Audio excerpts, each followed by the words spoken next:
अमेरिकी अखबार New York times ने देखिए इस बीच बड़ा दावा किया है, सीजफायर के बावजूद हॉर्मुज स्ट्रेट बंद है। हॉर्मुज से अब तक नहीं निकला एक भी जहाज। हॉर्मुज में जहाजों की आवाजाही पूरी तरह से ठप है। ये न्यूयॉर्क टाइम्स की तरफ से दावा किया गया है कि एक दिन में एक भी जहाज हॉर्मुज स्ट्रेट से निकला नहीं।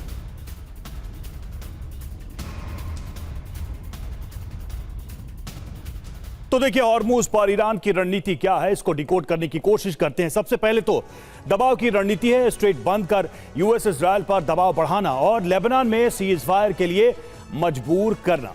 डेटरेंस भी है ये एक तरीके का, तेल और गैस के दाम को ऊपर ले जाना, ग्लोबल सप्लाई चेन को प्रभावित करना, यह भी एक रणनीति है इसकी। और प्रॉक्सी वॉरफेयर की बात करें तो हिजबुल्लाह जैसे समूहों के लिए दबाव बनाएगा ईरान और सीधे युद्ध से बचते हुए अप्रत्यक्ष लड़ाई जारी रहेगी। नेगोशिएशन कार्ड भी है ये एक तरीके से ईरान के लिए। लेबनान में सीज फायर होगा तो रास्ता खुलेगा, इस तरह की शर्तें रखकर कूटनीतिक फायदा लेना एक बड़ा मकसद ईरान का दिखाई देता है। सवाल यह है कि यह दबाव कितना काम आएगा, इसके आगे अमेरिका झुकेगा या फिर ये थोड़ा सा जो पॉज है ये खत्म हो जाएगा और लड़ाई फिर से शुरू हो जाएगी। देखिए अमेरिका के उपराष्ट्रपति ने ईरान को सख्त चेतावनी दी है, हॉर्मुज स्ट्रेट नहीं खुला तो सीज फायर खत्म होगा ये कहा गया है। और वेंस ने कहा कि सीज फायर सिर्फ बातचीत का मौका है। वेंस ने कहा कि डील लागू करने पर ही शांति संभव है। तो ये सारी बातें कही गई हैं और सीधे तौर पे ये कहा गया है कि ये जो दबाव है, इस सब दबाव के आगे अमेरिका नहीं झुकेगा। ईरान का मानना है कि इस रणनीति से वो कम से कम हॉर्मुज के बहाने ही सही लेबनान को लेकर प्रेशर बनवा सकता है।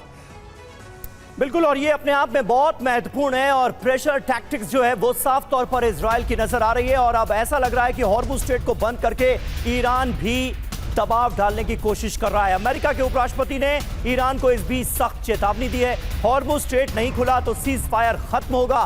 वेंस ने कहा सीज फायर सिर्फ बातचीत का मौका है, डील लागू करने पर ही शांति संभव है। और हमारे साथ इस वक्त तमाम खास मेहमान भी मौजूद हैं। महेश सचदेव सर, क्या देख रहे हैं आप इस सीज फायर का मुस्तकबिल, क्योंकि ऐसा कहीं से लग नहीं रहा है दोनों तरफ से आते बयानों को देखते हुए कि तनाव कम हुआ है, बल्कि इजराइल की तो पूरी कोशिश है कि लेबनान पर इतने भयंकर हमलों के जरिए इस तनाव में इतना इजाफा कर दिया जाए कि जंग दोबारा शुरू हो और भीषण हो। इसको दो स्तरों पर देखा जाना चाहिए।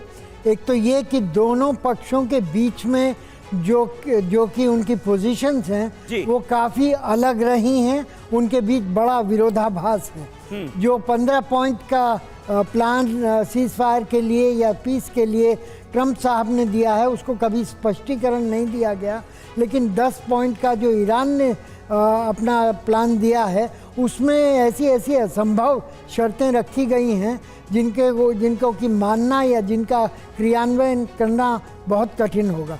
दूसरी ओर ईरान और हिजबुल्लाह के बीच में बहुत निकट के संबंध हैं और वो इकलौता ऐसा बड़ा प्रॉक्सी है जो कि ईरान के लिए एक मोहरे का काम कर सकता है और उसको अपने हाथ से जाने देना ईरान के लिए आत्मघाती होगा और वो इसलिए कुछ भी करने के लिए तैयार होगा सिवाय इसके कि युद्ध दोबारा से न छेड़ा जाए।